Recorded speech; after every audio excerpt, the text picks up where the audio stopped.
Welcome to the Yukon 4-H Level Up Summer STEM Series. My name is Mark Knoyer, and I will be your instructor today.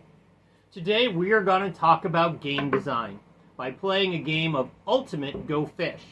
In your kit today, you should have a deck of cards, a sheet of paper, and something to write with.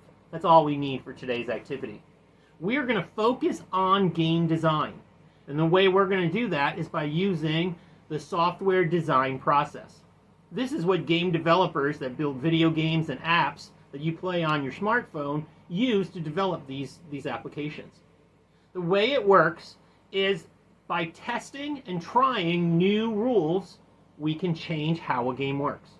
Most of you have probably played Go Fish and are familiar with the rules.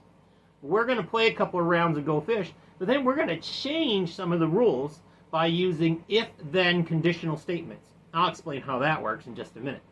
So, to start, find a friend or a couple of friends, grab a deck of cards, and play a couple of rounds of Go Fish. While you're playing, I want you to be thinking about what are the rules of Go Fish? How do the different steps work? Welcome back. What we're going to do is we're going to change some of the rules, or we're going to add new rules to our game to make Ultimate Go Fish. And the way we do that is with an if-then statement.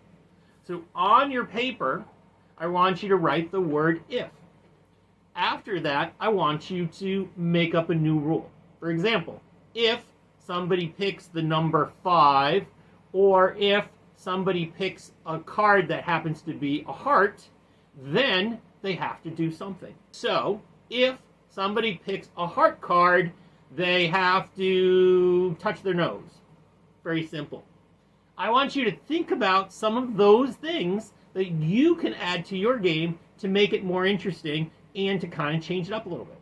You're still going to use the original rules in Go Fish, but now you're going to add new rules on top of it. See what happens when you play and use your new rules with your friends. Try some of yours, then try some of the other people in your group and see what they can come up with and make a whole new Go Fish game using these new statements. Try that for a little bit and then check back, because we'll give you the next step in our plan today. Welcome back. How did some of your games go? Did your new rules add fun to the game? Get feedback from the people that you did this with. Computer scientists call that user testing.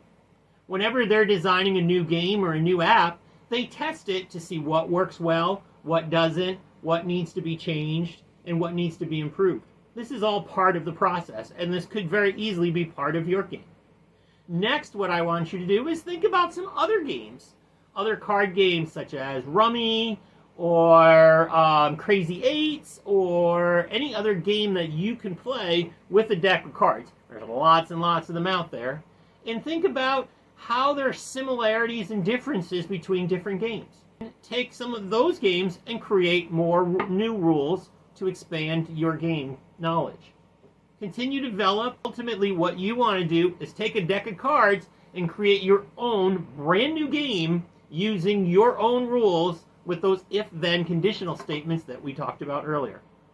Play around with it and see what you can come up with. I'm excited to see what you can do.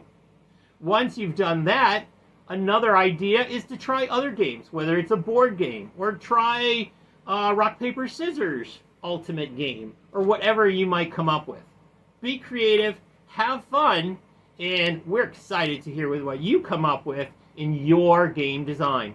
Be sure to check out all our programs and like Yukon 4-H. Until next time, I'm Mark Knoyer for Yukon 4-H. Good luck. Have fun with your game.